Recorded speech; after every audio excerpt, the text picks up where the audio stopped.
এইবার আমি দেখতে পাচ্ছি 2025 সালে এমনও হতে পারে একটা পারমাণবিক যুদ্ধ ভারত, পাকিস্তান, রাশিয়া, ইউরোপ মিলে হলো, লাস্টে আমেরিকা, চীন লাগলো, লেগে গোটা পৃথিবী পারমাণবিক কালো ধোঁয়ায় ছেয়ে গেল। বিশ্ব পরিস্থিতি সেদিকে যাচ্ছে। এবং 2025-এই স্যামসাং কার্টুন আছে, ওরা বলতেছে পাক ভারত যুদ্ধ লেগে যাবে এবং কোরআন হাদিস ঘেটে দেখা যাচ্ছে ওইদিকেই ঘটনা যাচ্ছে। ভারত কাশ্মীর হারিয়ে ফেলবে, কারণ পাকিস্তান, আফগানিস্তান সহ গোটা মুসলিম শক্তি কাশ্মীর কেড়ে নেবে ওর থেকে, তখন সে বাংলাদেশের উপরে ঝাঁপাই পড়বে। আমি ভাই কিন্তু ওয়াজ করি না, এটা ওয়াজ না, আপনাদেরকে একবারে মরার খবর দিয়ে গেলাম এবং এটা হবে, এটা বাস্তব। ওই যে খিজির আলাইহিস সালামের ঘটনা থেকে ইঙ্গিত দিলাম, নুআইম ইবনে হাম্মাদের হাদিস, এবং বর্তমান বিজ্ঞানীরা সবাই বলতেছে হ্যাঁ এটা ঘটবে, এটা আসতেছে। আমি আপনাদেরকে আজকে যে জিনিসটা বলবো, নুআইম ইবনে হাম্মাদের একটি হাদিস, কিতাবুল ফিতানের, সনদ দুর্বল কিন্তু বাস্তব পৃথিবীর আলোকে, মুহাদ্দিসিনদের, হাদিস বিশারদদের মূলনীতির আলোকে এই হাদিসটি বিশুদ্ধ। সামনের ঘটনা প্রমাণ করবে সেই দিকে যাচ্ছে পৃথিবী, যে লা ইয়াখরুজুল মাহদি, ইমাম মাহদি আসবে না, হাত্তা ইউকতালা সুলুস ওয়া ইয়ামুতা সুলুস ওয়া ইয়াবকা সুলুস। ইমাম মাহদি আসতে আসতে এর আগে পৃথিবীর টোটাল জনসংখ্যার 1/3 খুন হয়ে যাবে। 800 কোটি মানুষের 1/3 কত পড়ে? প্রায় 250 কোটি প্লাস। তো আমাদের এই যুগে 250 থেকে 350 কোটি মানুষ খুন হবে। যে অ্যাটম বোম বানিয়ে রেখেছে, পারমাণবিক বোমা বানিয়ে রেখেছে, রাশিয়া, ইউক্রেন, ইউরোপ যদি যুদ্ধ লাগে, ধরেন ওখানে চলে যাবে 1-150 কোটি। পাকিস্তান, ভারত তো লেগে আছে অলরেডি। পাকিস্তানও রেডি রাখছে যে আমাকে মারলে আমিও ছাড়বো না, তামা করে দেব, ঠিক না? রাজীব গান্ধী যখন ছিলেন তখন পাকিস্তানের পারমাণবিক চুল্লি ধ্বংস করার জন্য আমেরিকা, ইসরায়েল, ভারত একসাথে ষড়যন্ত্র করেছিল। সাদ্দাম হোসেনেরটা ধ্বংস করে দিয়ে, ইরাকের সাদ্দামের পারমাণবিক চুল্লি ধ্বংস করে দিয়ে পাকিস্তানেরটা ধ্বংস করতে চেয়েছিল। কিন্তু পাকিস্তানি গোয়েন্দারা জেনে গেছে, রাত 12টায় ওরা আক্রমণ করতো, 1টা-2টার দিকে, 12টায় পাকিস্তানি গোয়েন্দা জেনে গেছে যে আমাদের পারমাণবিক মুসলিম জাহানের যেই আত্মরক্ষার বিরাট একটা শক্তি, এটা ধ্বংস করে দিবে আজকে। জিয়াউল হক তখন বেঁচে ছিলেন। প্রেসিডেন্ট জিয়াউল হক বললেন, সাথে সাথে আমার বিমান বাহিনী এক ঝাঁক ভারতের দিকে মুভ করো, আরেক ঝাঁক ইসরায়েলের দিকে মুভ করো, আমাকে যদি আক্রমণ করে আমি উড়াই দেব। পরে ওরা খবর পেয়ে গেছে যে পাকিস্তান সজাগ হয়ে গেছে, সাহস করে নেই। তখন ভারতে একটা ক্রিকেট খেলা চলছিল, সেই ক্রিকেটে বিভিন্ন প্রেসিডেন্টদের আসার দাওয়াত ছিল। জিয়াউল হক সরাসরি আসলেন ক্রিকেটের মাঠে। রাজীব গান্ধী আর উনি খেলা দেখলেন। খেলা শেষে প্রেসিডেন্ট জিয়াউল হক বললেন, রাজীব, শুনেছি আমার পারমাণবিক চুল্লিতে হামলা করার চক্রান্ত করতেছেন, তো যদি সেটা করেন তাহলে পৃথিবীর মানুষ চেঙ্গিস খান, হালাকু খানের ইতিহাস ভুলে যাবে, নতুন করে রাজীব আর জিয়াউল হকের ইতিহাস লিখবে। কারণ আপনি যখন আমাকে তামা করবেন, আমি গোটা ইন্ডিয়াকে তামা করে দেব। তো ইন্ডিয়া হিন্দুদের দেশ, পৃথিবীতে একটাই আপনার হিন্দুস্তানের হিন্দু জাতির দেশ একটাই, আর আমার মুসলমানের দেশ আছে 57টা। আমার পাকিস্তান গেলে আরো 56 রাষ্ট্র আছে আমার। এই কথা শোনার পরে রাজীব গান্ধী আসতে থেমে গেছে। ঠিকই তো কথা, যদি ওরা আমার দেশটাকে মেরে দেয়, আমার তো হিন্দু রাষ্ট্র একটাই। আমি কথাগুলি কেন বলতেছি? মানসিক প্রস্তুতি নিতে হবে। সাফ কথা ভাই, যারা ভারতের বন্ধু তারা বাংলাদেশের শত্রু। একেবারে একে একে 2, দুয়ে দুয়ে চার কথা, ঠিক কিনা? ইতিহাস বলবে যারা ভারতের বন্ধু তারা বাংলাদেশের শত্রু। যারা আমাদের 54 নদীর বুকে পাষাণ বাঁধ দিয়ে মরুভূমি করে নদী হত্যা করেছে, পদ্মা নদীর বুকে যারা বাঁধ দিয়েছে তারা কি পদ্মা নদীর বন্ধু? যমুনার বুকে যারা বাঁধ দিয়েছে ওরা কি যমুনার বন্ধু? মেঘনার বুকে যারা বাঁধ দিয়েছে ওরা কি মেঘনার বন্ধু? আমাদের আন্তর্জাতিক প্রায় সকল নদীর বুকে যারা বাঁধ দিয়েছে তারা নদীমাতৃক এই বাংলাদেশের বাংলাদেশী জনগণের বন্ধু হতে পারে? হতে পারে না। আমরা মানি না এই বন্ধুত্ব, এটা বন্ধুত্ব না। এটা হলো মুহ মে শেখ ফরিদ বগল মে ইট। ওরা মুখে শেখ ফরিদ কয়, কিন্তু বগল তলে কি ইট। সর্প হইয়া দংশন করো, ওজা হইয়া ঝাড়ো, ঠিক নয় কি? ওনারা জঙ্গি বানায়। এই দেশে যে 17 বছর জঙ্গি বানাইছে তারা। পিলখানায় আজকে 25শে ফেব্রুয়ারি গেছে, পিলখানার হত্যাকাণ্ড বিডিআর দিয়ে তারা ঘটিয়েছে। বিডিআর দিয়ে সেনা অফিসারদেরকে হত্যা করিয়েছে, বিডিআররাই গুলি করেছে, সাথে ভারতীয়রাও ছিল। বিডিআরদের মধ্যে যারা দোষী তারা দোষী, কিন্তু এর পেছনে কলকাঠি নাড়ার মূল মন্ত্রটা দিয়েছে কারা? তারা জানে বাংলাদেশ রক্ষার শক্তি দুইটা, একটা হলো সেনা শক্তি আর একটা হলো আলেম ওলামা শক্তি। পিলখানায় সেনাবাহিনীকে হত্যা করেছে, সেনা অফিসারদেরকে। তারা 57 জন সেনা অফিসার বিদায় করে দিয়েছে। সেই হত্যার প্রতিশোধ আমরা নেব। আমরা আজকে 20 কোটি বাংলাদেশের শিশু, কিশোর, বৃদ্ধ, যুবক, তরুণ, তরুণী সবাই আমরা সৈনিক। আজকে আমরা সেনা হত্যার বদলা নেব নিজেরা সৈনিক হয়ে, দেশ রক্ষার সৈনিক হয়ে। রাজি আছেন কারা?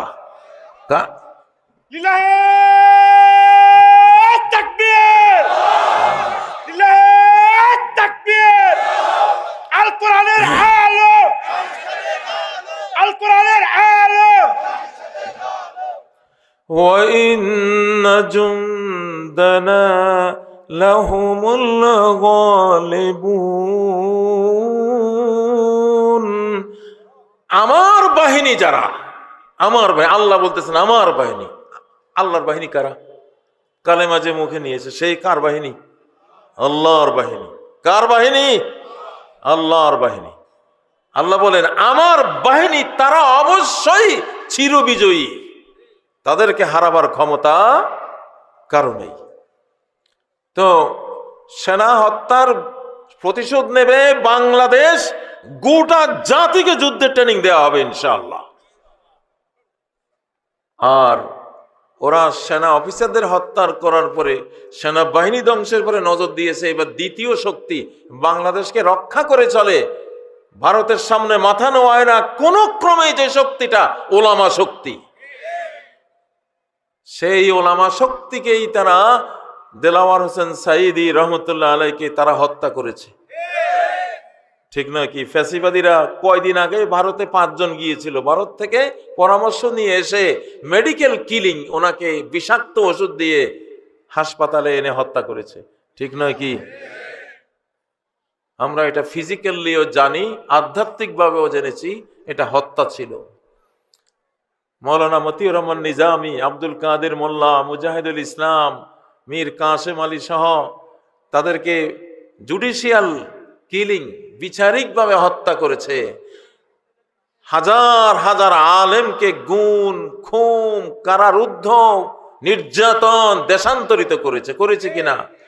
তাহলে সেনা অফিসার হত্যার প্রতিশোধ নেব আমরা সৈনিক হয়ে, আর ওলামা হত্যার প্রতিশোধ নেব প্রত্যেকটা ধর্মপ্রাণ মুসলমান।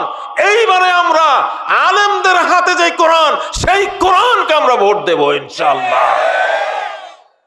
এইভাবে আলেম হত্যার প্রতিশোধ আমরা নেব। যদি না নেন, এইবার যদি কোরআনের পক্ষে না আসেন, এইবার আল্লাহ তাআলা আপনাদেরকে ছাড়বে না। বস্তার পচা আলু আল্লাহ বেঁচে ফেলবেন। গৃহস্থেরা যখন দেখে বস্তার ভিতরে পেঁয়াজ আলু পচা শুরু হয়ে গেছে, তখন পচাগুলি তাড়াতাড়ি বের করে ফেলে না দিলে, ডাস্টবিনে ফেলে না দিলে, নর্দমায় ফেলে না দিলে, ওই পচাটা বস্তায় থাকলে পুরা বস্তার ভালো আলু পেঁয়াজ সব কি নষ্ট হয়ে যাবে। যাবে কিনা? আপনারা কি পচা পেঁয়াজ হবেন, পচা আলু হবেন? কারা কারা হবেন হাত তোলেন। এই যে পাইছি, পচা আলু পচা পেঁয়াজকে যে এইবার নিয়ত করতেছে আমি কোরআনের ভোট দেব না, সেই পচা পেঁয়াজ।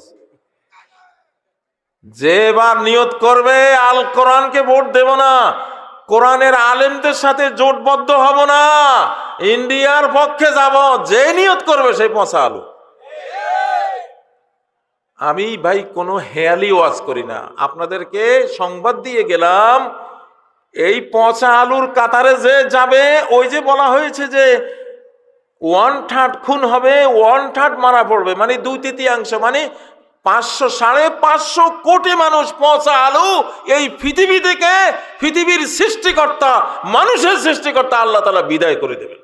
এইবার আমি দেখতে পাচ্ছি 2025 সালে এমনও হতে পারে একটা পারমাণবিক যুদ্ধ ভারত, পাকিস্তান, রাশিয়া, ইউরোপ মিলে হলো, লাস্টে আমেরিকা, চীন লাগলো, লেগে গোটা পৃথিবী পারমাণবিক কালো ধোঁয়ায় ছেয়ে গেল। আর অলৌকিক যুগ এটাই, অলৌকিক যুগে যে 10টা অলৌকিক বড় বড় ঘটনা ঘটবে, একটা হলো দোকান, সূরা দোকানের আয়াত, 10 নম্বর আয়াত, فارتقب يوم تأتي السماء بدخان মুবিন। অপেক্ষায় থাকো, অপেক্ষা করো, দেখতে থাকো, পর্যবেক্ষণ করো, সময় গুনো,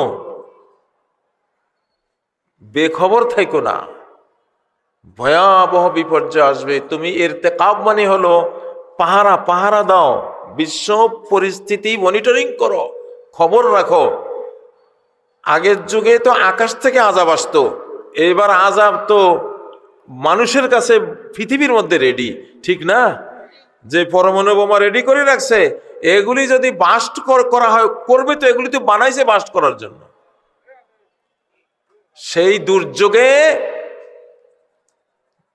সর্বোচ্চ 3 থেকে 4 দিন, এর বেশি না, 3 থেকে 4 দিনে পৃথিবীর 500 কোটি মানুষ বিদায় হয়ে যাবে। সেই বিপদের মধ্যে আমরা আছি। পচা আলু আল্লাহ বিদায় করে দেবে। যত মানুষ এখন বেঈমান, আল্লাহ দুনিয়াটাকে পবিত্র করবেন, দুনিয়াটাকে সাফ করবেন। গত 1 শতাব্দী ছিল শয়তানের শতাব্দী, ওই শতাব্দীতে পচাই ফেলছে পৃথিবীটাকে। এখন আর আল্লাহ সহ্য করবেন না, পৃথিবীকে উনি এখন কোরআন দিয়ে, ইসলাম দিয়ে নতুন করে শেষ জামানার শেষবারের মতো তার নবী মুহাম্মদ সাল্লাল্লাহু আলাইহি সাল্লামের রেখে যাওয়া আদর্শ জীবন প্যাটার্ন কোরআন দিয়ে পৃথিবীটাকে সুন্দর করবেন। তো এটার জন্য বাধা হবে পচা আলুগুলি, 500-550 কোটি পচা আলু, এগুলি সব বাছাই হবে। এখন খবরদার, পচা আলু কেউ হবেন না। আমি ভাই কিন্তু ওয়াজ করি না, এটা ওয়াজ না, আপনাদেরকে একবারে মরার খবর দিয়ে গেলাম। আমি এটা হবে, এটা বাস্তব। ওই যে খিজির আলাইহিস সালামের ঘটনা থেকে ইঙ্গিত দিলাম, নুআইম ইবনে হাম্মাদের হাদিস, এবং বর্তমান বিজ্ঞানীরা সবাই বলতেছে হ্যাঁ এটা ঘটবে, এটা আসতেছে, বিশ্ব পরিস্থিতি সেদিকে যাচ্ছে। এবং 2025-এই স্যামসাং কার্টুন আছে, ওরা বলতেছে পাক ভারত যুদ্ধ লেগে যাবে, পারমাণবিক যুদ্ধ, 2025। এবং কোরআন হাদিস ঘেটে দেখা যাচ্ছে ওই দিকেই ঘটনা যাচ্ছে। বাংলাদেশও এর থেকে মুক্ত না, বাংলাদেশও এর থেকে মুক্ত না। ভারত কাশ্মীর হারিয়ে ফেলবে, কারণ পাকিস্তান, আফগানিস্তান সহ গোটা মুসলিম শক্তি কাশ্মীর কেড়ে নেবে ওর থেকে। তখন সে বাংলাদেশের উপর ঝাঁপাই পড়বে নিরুপায় হয়ে, তারও বাঁচার উপায় নেই, সে করবে এটা, সে তো ষড়যন্ত্রকারী। করতে গেলে আমরা অত ছাড়বো না, ঘাত প্রতিঘাতে আমরা দিল্লি, গোটা ইন্ডিয়া দখল করব ইনশাআল্লাহ। আমরা দখল হবো, এটা হাদিসে আছে। তো এর মধ্যে চলে যাবে কয়েক কোটি মানুষ, এই জন্য রেডি থাকেন। পচা আলু হয়ে আল্লাহর কাছে যান না, ভালো আলুরাও যাবে, তারা শহীদ হবে। কি হবে? ভালো গুলি গেলে সেটা কি? শহীদ। আল্লাহ তাদেরকে বাছাই করে নিয়ে যান, অসুবিধা নাই। আমরা তো নিজেকে বিক্রি করে দিয়েছি আল্লাহর কাছে। ইন্নাল্লাহা আশতারা মিনাল মুমিনিন, আল্লাহর সাথে একটা বেচাকেনি হয়েছে কিনা আমাদের?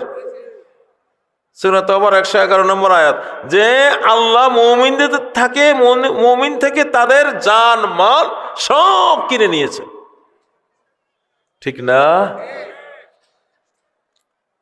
বাংলাদেশে এখন ভিতরে ভিতরে অনেক গন্ডগোল চলছে, অনেক গন্ডগোল চলছে। শত্রু দেশ থেকে আমাদের মধ্যে সংঘাত লাগাই দেওয়া হচ্ছে। এক দলের উপরে সাওয়ার হয়ে 17 বছর আমাদেরকে ধ্বংস করেছে। এখন তারা নতুন ভাবে কার উপরে সাওয়ার হবে লোক খুঁজতেছে। তো বাংলাদেশে তো মির্জাফরের অভাব নাই। অভাব আছে? মির্জাফরের অভাব নাই, ভয় এখানেই। যদি শুধু মোদি দিল্লিতে বসে ষড়যন্ত্র করতো এত ভয় ছিল না। বিপদ তো হলো মুসলমান যোগ দিছে গিয়া, শত শত নয় হাজার হাজার ফ্যাসিবাদী যোগ দিছে। এই দুই শক্তি যখন যোগ হয়, আমি যেন আমার দুই চোখে দেখতেছি এরা কি করবে। ভাই 1757 সালে মির্জাফর যখন ক্লাইভের সাথে যোগ দিছে, তখন সিরাজ খুন হয়ে 200 বছরের গোলামির জিনজির আমাদের পায়ে লাগছে, ঠিক না? টিপু সুলতান খুন হয়েছে, ইংরেজরা পারে নাই, ইংরেজের সাথে যোগ দিছে টিপুর প্রধানমন্ত্রী মীর সাদেক শিয়া, সে যোগ দিছে। কাফেরের লগে কাফের, একা কাফের কখনো জয়ী হবে না মুসলমানের বিরুদ্ধে, এটা আল্লাহর ওয়াদা।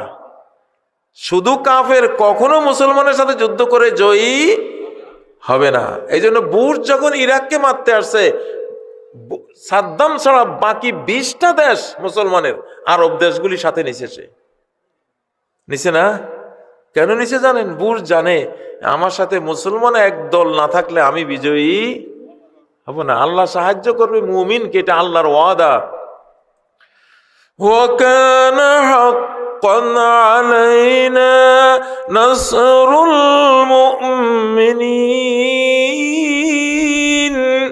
আমার উপরে ফরজ কাফেরের সাহায্য। কার? মুমিনকে সাহায্য করা আল্লাহ বলছেন আমার উপরে ফরজ। তো এটা নবীজি বলছেন, আল্লাহ ওয়াদা করেছেন, আল্লাহ ইউসাল্লিতা আলা উম্মতি আদুওয়ান মিন সাওয়া আনফুসিহিম ফায়াস্তাবিহা বাইদাতাহুম হাত্তা ইউহলিকা বা'দুহুম বা'দা ওয়া ইয়াসবি বা'দুহুম বা'দা। সহিহ মুসলিমের হাদিস, যে আল্লাহ ওয়াদা করেছেন, হে মুহাম্মদ, তোমার উম্মতকে একা কোনো কাফের, ইহুদি, খ্রিস্টান, হিন্দু, বৌদ্ধ, যত বেঈমান আছে সারা পৃথিবীর, সারা পৃথিবীর বেঈমান একসাথে হয়ে যদি তোমার উম্মতকে হামলা করে জয়ী হবে না, আল্লাহ তাআলা তাদেরকে জয়ী হতে দেবেন না।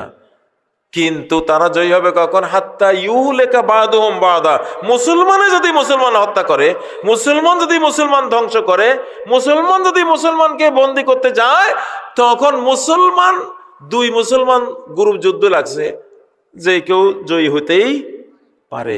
এইবার ভয় কেন জানেন? আমি ভয় পাচ্ছি মুদিকে না, মুদি জয়ী হবে না কখনো। কিন্তু মুদির সাথে কলেমা পড়াও একদল গিয়ে যুক্ত হয়েছে, মুনাফিক যুক্ত হয়েছে কিনা? হালাকু খান বাগদাদের 18 লক্ষ মুসলমান জবাই করেছে, একা পারত না। নাসিরউদ্দিন তুসি এক মন্ত্রী, আলকামার ইবনুল আলকামি এক মন্ত্রী, দুই মন্ত্রী তলে তলে হালাকু খানের সাথে মিল দিছে। মুসলমানের কারণে হালাকু সুযোগ পাইছে, 18 লক্ষ মুসলমান বিজ্ঞানী ওলামা এদেরকে হত্যা করেছে। তো এইবার বাংলাদেশের কপালে কিন্তু আমি দেখতে পাচ্ছি বেঈমানের সাথে যুক্ত হয়েছে আমাদের গাদ্দার বিশাল এক গ্রুপ। আবার বাংলাদেশেও লেজ নাড়াচ্ছে গাদ্দারদের আরেক এজেন্ট এখানে আছে না নাই? আপনারা আমার কথাগুলি এগুলি যে হুজুর কইতেছে আর কি এইভাবে নেবেন না, একেবারে লিখে রাখেন, একেবারে লেখে রাখার মতো সত্য কথা বলে গেলাম। লিখে রাখার মতো সত্য কথা বলে গেলাম। বাংলাদেশ কোন দিকে যাচ্ছে, শুধু মোদির জন্য কোনো ভয়ই ছিল না। মোদির সাথে যারা যোগ দিছে গিয়া, এই মুসলমান বাংলাদেশের মুসলমানদের একটা গ্রুপ, এখন ভিতরেও আরেক এদের গাদ্দার বাহিনী, দালাল বাহিনী আছে না নাই? এগুলির শক্তি আর কাফের শক্তি, দুই শক্তি একসাথে। এই জন্য এইবার রক্ত ঝরবে ভাইয়েরা, মানসিক প্রস্তুতি। আমি এই জন্য এখন আমি ঠান্ডা ওয়াজ করতে চেষ্টা করলেও হয় না, ওয়াজটা ওইদিকে নিয়ে যায় আল্লাহ তাআলা। না, তোমার এই যুগের জন্য, বাংলাদেশের এই সময়ের জন্য এইভাবে কথা বলো, সতর্ক করো। সরকারকেও সতর্ক করছি, ভয়াবহ সতর্কতা দিচ্ছি। আমরা ইনশাল্লাহ বিজয়ী হব, কারণ আল্লাহর সাথে আছেন, আমাদের ভয়ের কিছু নাই। জীবন দেওয়ার জন্য রেডি থাকেন, সাফ কথা। জীবন গেলে যাক, নাকি আপত্তি আছে? জীবন কি থাকবে আপনার? থাকবে? আপনার নদীর কূলে এক টুকরা জমি আছে, ফাটল দেখা দিছে, এটা ভেঙে যাবে, আপনি জানতেছেন। ওই সময় কেউ যদি আসে বলে, ভাই তোমার এই জমিটা বিক্রি করো, বলে কত? বলে তোমার 100 কোটি টাকা দেব। রে পাগল করতে গেছে। আপনি কইলেন, ভাই তাহলে রেজিস্ট্রেশনের দরকার নেই, তাড়াতাড়ি টাকা দে জমি নেই, কেন আপনি দেখতেছেন যে এটা তো যাইবো নাকি? এই সময় যদি 100 কোটি টাকা দিয়ে কিনে, এর চেয়ে লাভ আর আছে নাকি? তা আমার যে এই জীবনটা, এটা যে যাবে, কোনো সন্দেহ আছে? একই আছে না যে এই জীবনটা যাবে, মরণ একদিন আমাকে হানা দেবেই, আমি মরবই, ঠিক না? তো মরা লাশটা যদি কেউ জান্নাত দিয়া কিনার প্রস্তাব দেয়, স্বয়ং রব্বুল আলামিন যদি এই মরা লাশটা, যে তোমার অনন্ত জীবন দেব, সুখের জান্নাত দেব, 60 হাত লম্বা, 7 হাত মোটা, 100 মোহাম্মদ আলী ক্লের ক্ষমতা, কোনো রোগ নাই, বালাই নাই, পেশাব পায়খানা নাই, থুথু নাই, শ্লেষ্মা নাই, চির তরুণ 33 বছরের যুবক, 33 বছরের যুবতীরা তোমার জীবন সাথী হবে।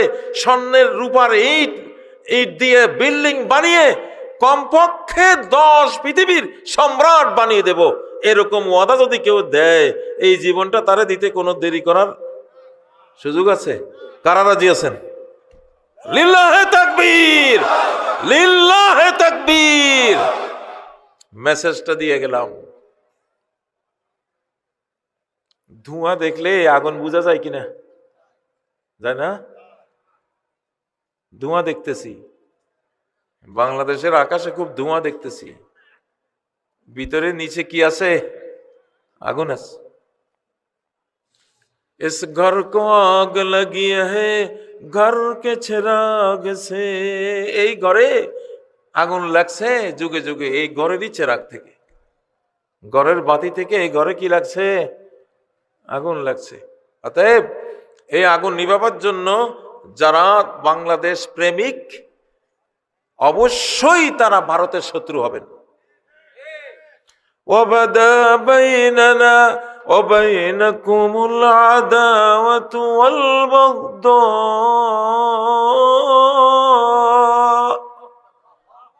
হে মুশরিকরা, মূর্তি পূজারীরা।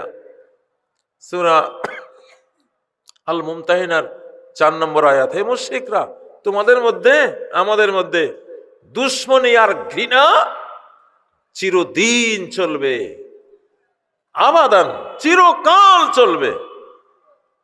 হ্যাঁ, এই ঘৃণা দুশ্মনী থামবে কখন? হাত্তা তুমিনু বিল্লাহি ওয়াহদা, এক আল্লাহর প্রতি তাওহীদবাদী হয়ে যখন তোমরা ঈমান আনবে, তখন আমাদের দুশ্মনী থামবে। এর আগে তোমাদের সাথে দুশ্মনী থামবে না। তোমরা আল্লাহওয়ালা হয়ে যাও, তাহলে আল্লাহওয়ালা হলে আর কোনো দুশ্মনী নাই। এই কথা বলতে পারবেন? পার্শ্ববর্তী যেই বেঈমান, আমরা ওই দেশের সাথে শত্রুতা করি না, ওই দেশের সরকার, ওই দেশের সরকার যারা 24 ঘন্টা বাংলাদেশ নিয়ে ষড়যন্ত্র করতেছে, ওই সরকারের বিরুদ্ধে, ওদের দলের বিরুদ্ধে আমরা আছি। হিন্দুত্ববাদী আগ্রাসী বাংলাদেশকে ধ্বংস করতে চায়, চক্রান্তের পর চক্রান্ত করে অশান্তি তৈরি করতে চায়, তাদের বিরুদ্ধে আমরা আছি। ঠিক আছে প্রিয় বন্ধুরা, আমি কথা লম্বা করতে চাই না, গভীর রাত হয়েছে, তারপরও কিছুটা লম্বাই তো করলাম। আপনারা দোয়া করবেন, আমিও আপনাদের জন্য দোয়া করব। আপনাদের এলাকায় প্রথম এসেছি, বাংলাদেশে এত গভীর রাতে কোথাও ওয়াজ করি নাই। তা আপনাদের এখানে ভালোই লাগলো, আপনারা গভীর রাত পর্যন্ত ওয়াজ শুনেন। আপনাদের একটা প্রথা, লোকপ্রথা চলে আসছে।